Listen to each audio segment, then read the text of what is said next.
Apa kabar? Baik, luar biasa. Haleluya.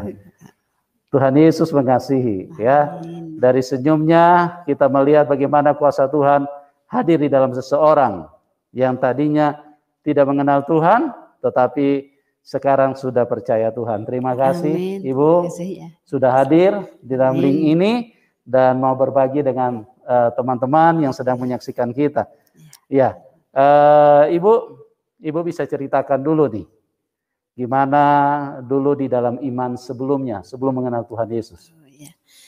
Dulu saya, kalau kepercayaan dulu aku Islam, ya menjalankan sholat, ya ikut pengajian, tapi karena pengajian itu pas itu giliran kan bergilir Pak, ya. Karena saya itu kurang paham, kurang paham apa kurang nih? paham bahasanya itu, karena bahasanya bahasa Arab. Karena kan aku malu sama teman-teman. Kalau kan pasti kayak diuji gitu loh. Kan pas giliran saya aku nggak bisa jawab kan aku malu karena nggak paham. Jadi aku pelan-pelan mundur. Oh, tapi bukan meninggalkan agama waktu itu, belum meninggalkan. Belum meninggalkan, tapi aku kalau mau pengajian itu rasanya malu. Malu karena nggak paham bahasanya itu. Iya. Terus sejak itu tahun 2010 kurang sedikit, waktu itu aku kan dagang sayur ke Prambanan. Lalu aku kan bawa mobil sama anakku sama suami. Terus tiap 3 hari, 5 hari mobil kok rusak. Terus halangan terus. Jadi kan nggak bisa dagang. Nggak bisa dagang. Akhirnya aku kan di rumah. Di rumah terus anakku yang sulung itu namanya Sigit itu ke rumah Om Pendi. Ya cerita gini-gini, terus anakku kan sudah masuk ikut Gusti. Kan akhirnya kok hatiku kan Ibu sudah ikut Tuhan Yesus? Iya, sudah ikut. Terus hatiku kok rasanya kok terenyuh. Kok pingin ikut jejak anak. Terus akhirnya kan aku sama bapak.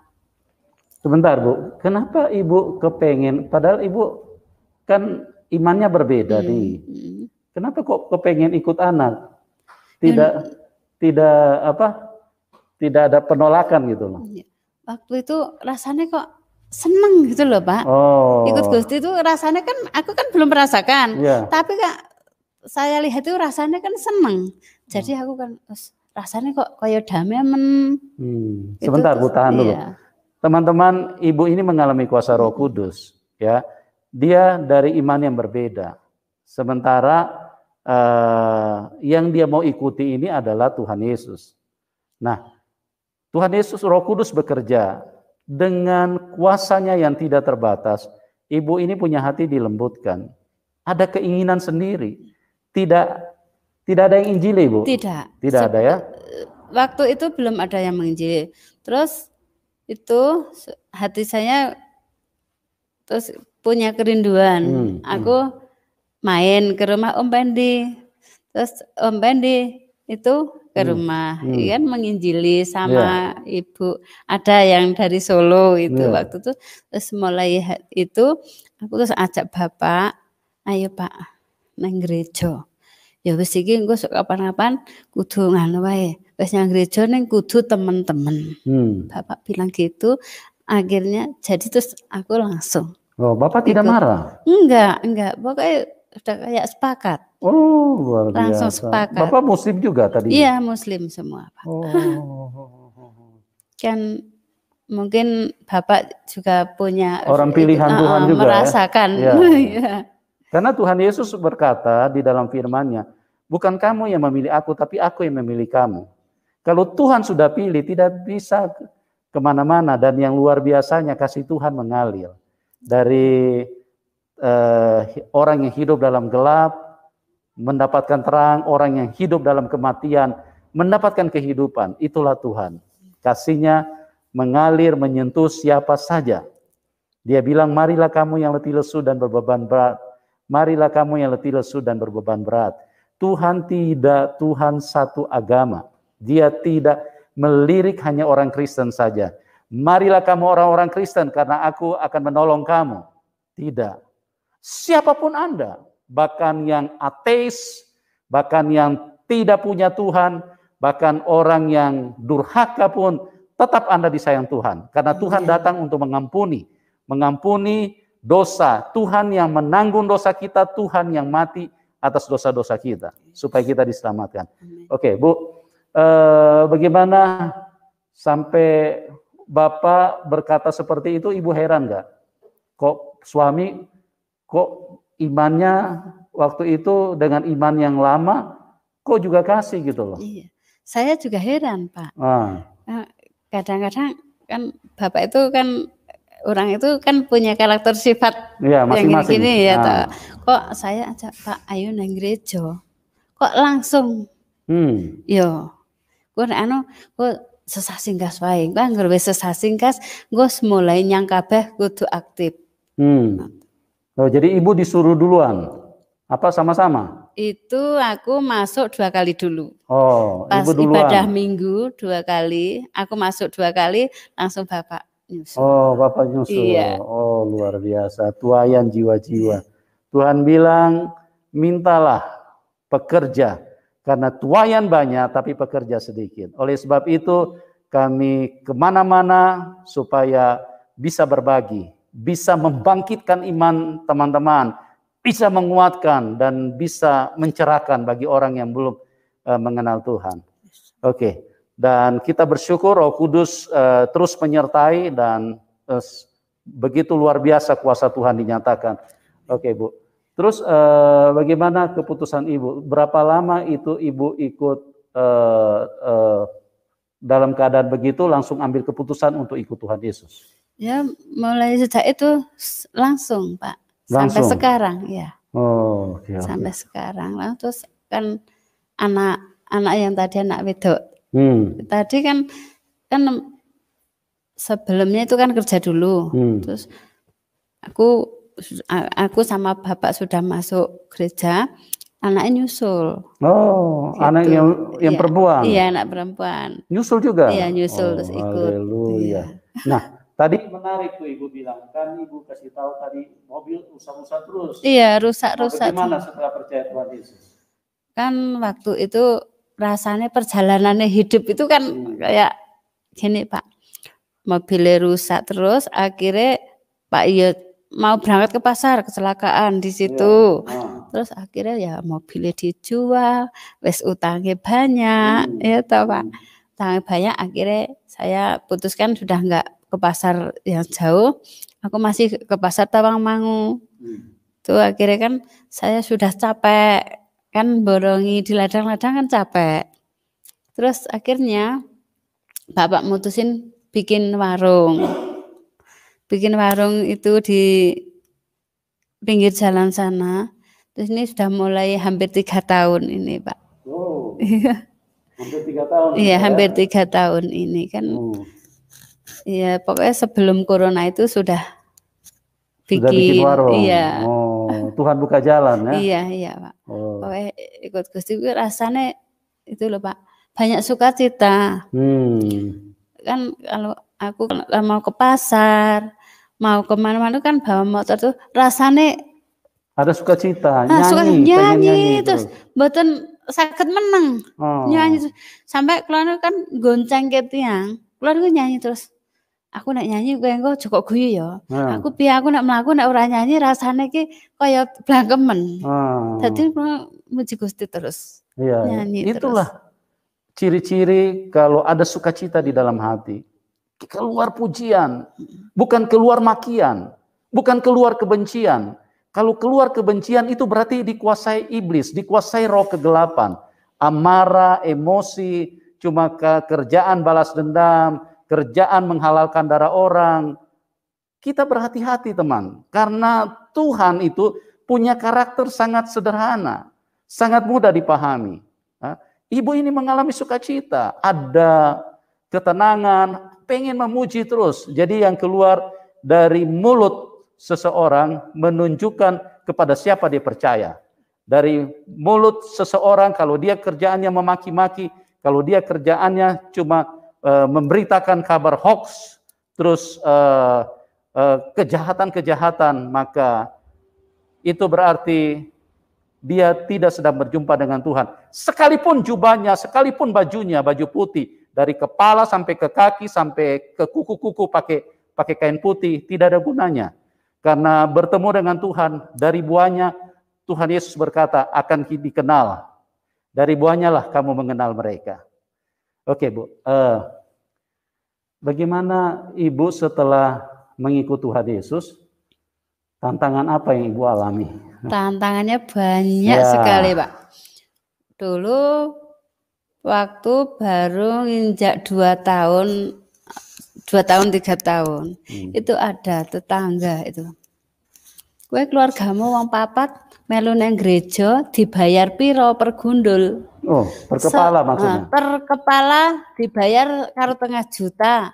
Nek gundul papat wis piro? Saya dengar itu, saya nangis Pak, nangis. Terus kan tahu siapa yang bicara. Tak WA, halus, Mas, maaf.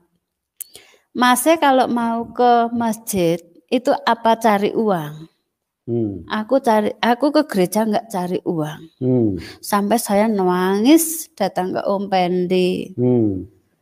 Aku dibilang gini gitu. Iya, tuduhannya bahwa seolah-olah Ibu dikasih uang sama pendeta. Iya, tuduhannya saya masuk gereja dikasih uang. Ya, itu fitnah yang keji. Ya benar-benar fitnah, Pak. Ya. Tapi Ibu benci nggak orangnya? Enggak, malah sekarang orangnya baik kok. Oke, luar biasa. Iya, orangnya baik. Kan aku kan enggak saya maki-maki orangnya. Kan aku bilang secara halus dok. Ya cuma gitu dok. Mas kalau ke masjid apa cari uang? Iya. Saya gitu dok. Ya karena dia mengukur Ibu seperti itu. Apakah dia seperti itu? Iya. Ke masjid cari uang. Cari uang, iya dok. Ya luar biasa hikmat yang Tuhan berikan kepada Ibu. Nah semenjak itu masih terus enggak dia berarti paling tidak dia bisa mendengar kata-kata yang baik ya. Iya. Bahwa Ibu ikut Tuhan Yesus itu tidak dibayar sama sekali. Iya. Ya. Justru ikut Tuhan Yesus itu banyak pengorbanan, banyak tantangan, banyak pikul salib. Nah, kira-kira tantangan apa lagi yang Ibu hadapi? Dari keluarga kah atau dari teman-teman kah? Paling itu kan tetangga itu kadang-kadang kan ini kan panatikan itu loh. Panatikan kadang-kadang anakku yang kecil dulu itu enggak punya teman Pak. Ojo bareng ojo wong Kristen. Ojo wong Kristen sampai anakku nangis pulang. Bu aku peh wong Kristen ora entuk batur, ora weh awor bature. Bature akeh le, ora entuk batur ora apa-apa. Artinya bahasa Indonesianya apa, Bu? Gini. Enggak punya teman tetangga enggak apa-apa. Karena agama Kristen gitu loh. Jadi kan fanatik, banyak yang fanatik. Jadi tidak mau ditemani lagi. Iya, pas waktu masih kecil. Kan sekarang sudah enggak. Sekarang sudah ditemani. Iya, sekarang kan anakku sudah besar, sudah lulus SMP, sudah kerja kan temannya banyak. Gitu. Iya, luar biasa ya. Nah, oke. Ibu, saya mau tanya nih, Ibu bisa jelaskan kepada teman-teman, Ibu ikut Tuhan Yesus itu kan tidak mudah, banyak tantangan, bahkan dibilang kamu harus pikul salib, kamu harus sangkal diri, kalau kamu tidak mau pikul salib, kamu tidak layak menjadi pengikutku. Nah, kira-kira bagaimana ke depannya kalau tantangan ini muncul lagi dan tantangannya lebih keras, lebih kencang? Apakah Ibu ada niat untuk meninggalkan Tuhan Yesus? Enggak sama sekali, Pak. Enggak sama sekali. Kalau bagi saya pribadi, ikut Gusti, godaannya apa itu perjalanannya itu lebih tajam ya ta. Iya. Itu saya semakin Pak, semakin kalau di orang tuh semakin memberontak. Oh, semakin menyala-nyala ya. Semakin memberontak, pokoknya kudu ojo sampai mundur. Oh, gitu. Iya. Pokoknya harus maju terus, nggak boleh mundur, Pak. Karena gimana ya? Ikut Gusti itu rasanya kan sudah pokoknya ayem. Kalau enggak itu kan mungkin gini enggak. Kalau jalan itu kan mungkin menang gitu. Kan mulut itu selalu memuji, selalu. Dahsyat. Iya, enggak bisa diam. Iya. Karena kuasa Tuhan itu ya. Enggak bisa. Di warung itu sambil masak terus nyanyi. Kenapa Ibu mengambil sikap seperti itu?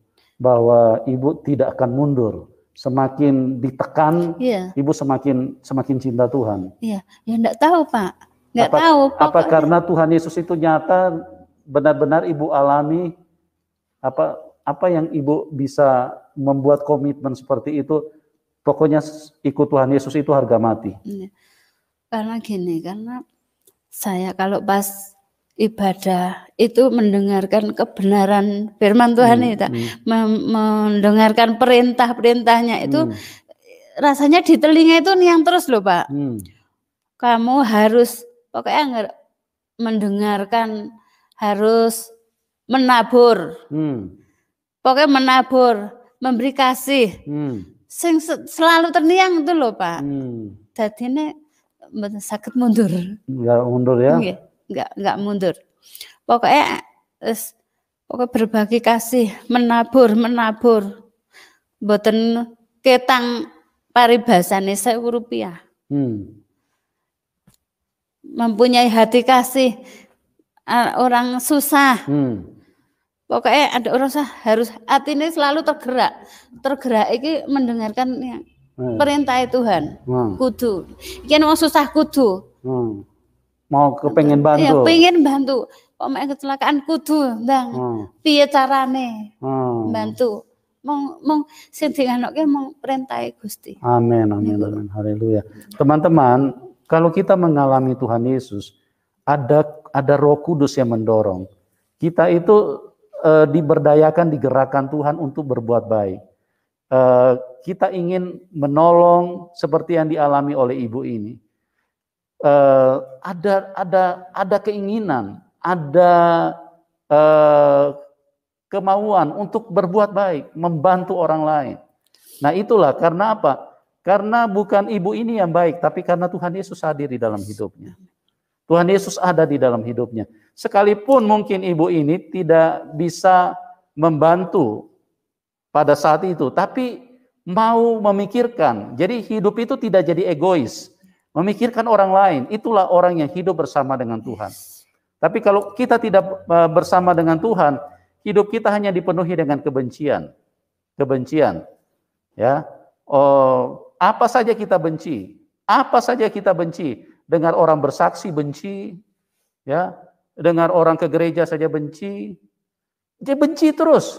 Karena apa? Karena tidak ada kuasa Tuhan, tidak ada kasih Tuhan di dalam hidupnya.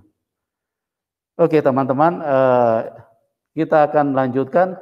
Nah, Ibu mungkin bisa ceritakan kepada kami, selama ikut Tuhan itu mujizat apa saja yang Ibu alami? Pasti tidak sedikit mujizat yang dinyatakan Tuhan. Banyak. Bisa 1-2 saja Bu, nggak usah terlalu banyak. Ya. Kalau saya itu kalau mau disuruh kesaksian, memang saya itu jarang mau Pak, jarang mau, karena gimana ya nanti ntar tuh kayak sombong gini gitu toh.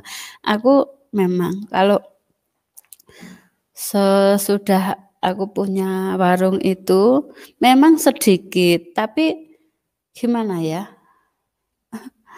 Tapi ada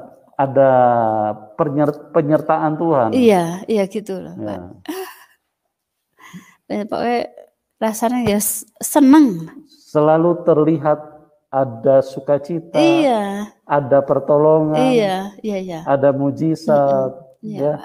Walaupun warung kecil tapi Kayaknya dahsyat sekali ya menjalaninya. Iya, karena warung itu biar kecil, jelek, tapi kalau pas agak sepi, Tuhan, kuserahkan Tuhan. Amin. Kuserahkan warungku Tuhan. Aku percaya Tuhan. Kalau mau saya tinggal ke sini, kemana itu, Tuhan kuserahkan.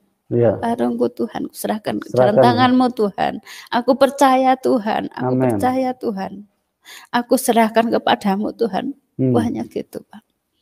Kan sering teman-teman yang pokoknya dari mana-mana itu yang seiman tuh loh Pak. Yang seiman banyak sekali sudah jadi langganan. Oh, haleluya. Iya. Bu kok enggak ke gereja? Pak maaf, tadi udah pamit sama Gusti lah. Pas mau berangkat, kadang-kadang lawangnya sudah ditutup, masih ada tamu. Gimana gitu loh Pak. Kadang-kadang ya saya itu izin. Dahsyat sekali, hidup bersama Tuhan Yesus dahsyat. Ibu ini menceritakan kepada kita, Ibu Sigit, warungnya warung kecil, tapi terasa seperti supermarket besar, karena Tuhan menyertai. Amin. Ada sukacita, ada pertolongan, ada kuasa. Jadi segala sesuatu dinikmati. Karena hidup itu bergantung dari hati. Dan di hati itu ada Tuhan. Hidup tidak bergantung daripada benda-benda, harta kekayaan. Hidup itu bergantung daripada hati. Ya, ada orang tidur di istana tapi nggak bisa tidur. Tinggal di istana tapi nggak bisa tidur malam.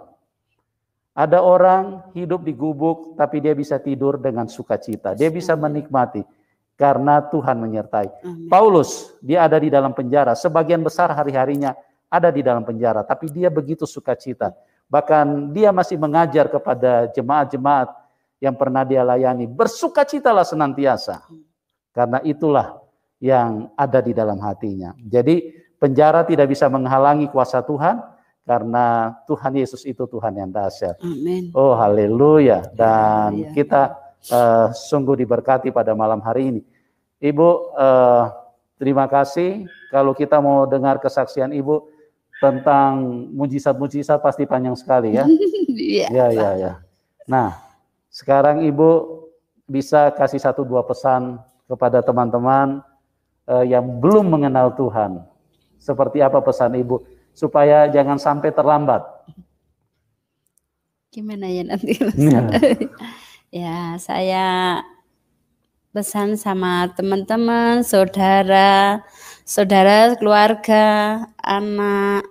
Saya minta, ya aku nggak minta secara langsung, pasti nanti Gusti itu maringi jalan. Sebelum terlambat, mari hatinya dibuka untuk Tuhan, supaya nanti diselamatkan sama Gusti Yesus. Pesan saya itu ya Pak. Ya, karena hanya Tuhan Yesus karena yang bisa hanya menyelamatkan. Tuhan Yesus yang menyelamatkan kita semua. Hanya Tuhan Yesus yang punya surga. Tuhan Yesus yang punya surga. Punya surga. Haleluya, haleluya. Iya. Luar biasa sekali. Ibu, terima kasih banyak ini atas kesaksiannya. Ada banyak orang yang diberkati, ada banyak orang yang dikuatkan, ada banyak orang yang dicerahkan, dan kita terus berdoa karena kami mengasihi Anda semua, bukan supaya KTP Kristen makin bertambah banyak, itu tidak penting. Ya, KTP Kristen bertambah banyak cuma bikin kerjaan orang di Dukcapil, catatan sipil, pencatatan. Supaya kami berdoa supaya kita semua bisa masuk surga. Karena di surga itu tidak ada kenajisan. Hanya Dia yang kudus, yang tidak berdosa, yang turun menyelamatkan kita. Hanya Dialah yang bisa membawa kita ke surga. Dan kalau kita hidup di dalam kenajisan, kita tidak dikuduskan oleh Tuhan, maka kita tidak punya kesempatan untuk ke sana. Tuhan Yesus mengasihi kita semua, dan kita akan berjumpa di program selanjutnya. Dan salam kemenangan buat kita semua.